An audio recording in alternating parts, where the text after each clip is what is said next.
Hello and welcome guys to my YouTube channel आस्था से जुड़ी कुछ बातें। आज मैं आपको बताऊंगा रावण के बारे में, क्योंकि आज दशहरा है तो रावण के बारे में जानना तो बनता ही है। तो रावण के बारे में पहली बात कि वो बहुत बड़ा शिव भक्त था। और रावण के माता पिता के बारे में कोई जानता होगा, बहुत कम लोग जानते हैं कि रावण के पिता महर्षि विश्वश्रवा थे और उनकी माता, क्या नाम था राक्षसी माता का? केकसी केकसी थी, है ना। देखो, पिता थे ब्राह्मण, माता थी राक्षसी। तो उन्होंने वैसे चुना तो राक्षस कुल था, लेकिन वैसे उनको वेदों का भी ज्ञान था। वो चारों वेदों के ज्ञाता थे, मतलब उनको चारों वेद कंठस्थ थे। और आपको पता हो तो जब माता की स्थापना की थी श्री राम ने रावण पर विजय प्राप्त करने के लिए, तो माता की स्थापना के लिए पंडित की ज़रूरत थी। तो वहाँ पर कोई पंडित नहीं मिला।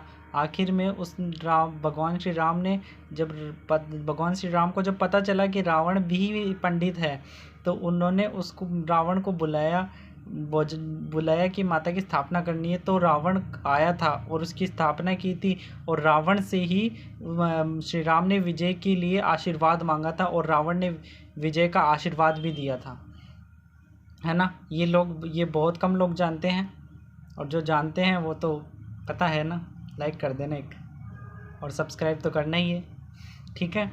और रावण की जो प्रजा थी वो उसके राज में बहुत खुश थी। उसकी प्रजा बहुत खुशहाल रहती थी।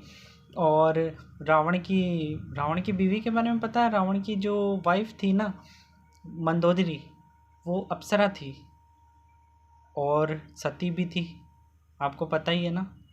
और रावण बहुत पावरफुल था।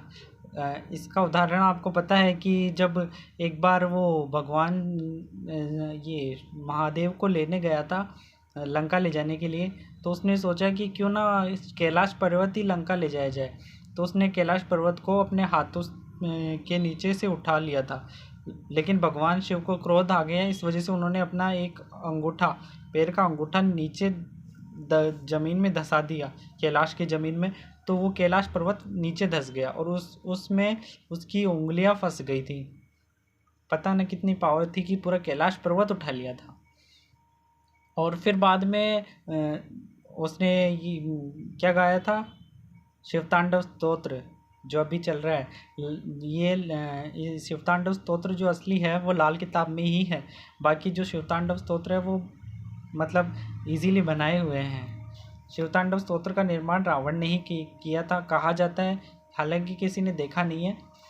और एक और बात, उसने सभी ग्रहों पर विजय प्राप्त कर ली थी। सारे ग्रह उसकी मुट्ठी में थे। वो किसी की मृत्यु का योग भी बना सकता था, तो किसी के जीवन का योग भी बना सकता था। अब सोच लो कितना पावरफुल था रावण। और जो रावण था उसके पास पुष्पक विमान था और सोने की लंका थी, ये तो सबको पता है। लेकिन ये लंका कहाँ से आई थी और उसने इसे कैसे प्राप्त किया था, आपको पता है? उसका ही सौतेला भाई, मतलब उसकी सौतेली माँ के बेटे, क्या नाम था उनका, जो कुबेर थे ना, यक्षराज कुबेर से ही ये सब प्राप्त किया था उसने। यक्षराज कुबेर की सोने की लंका और पुष्पक विमान उनसे युद्ध करके उनसे छीनी थी रावण ने। बस इतना ही। धन्यवाद। अगर वीडियो अच्छा लगा हो तो लाइक और चैनल को सब्सक्राइब ज़रूर कर लेना यार, प्लीज़। इतनी मेहनत की है मैंने वीडियो बनाने में, 10 बार तो लिखा है। Thank you.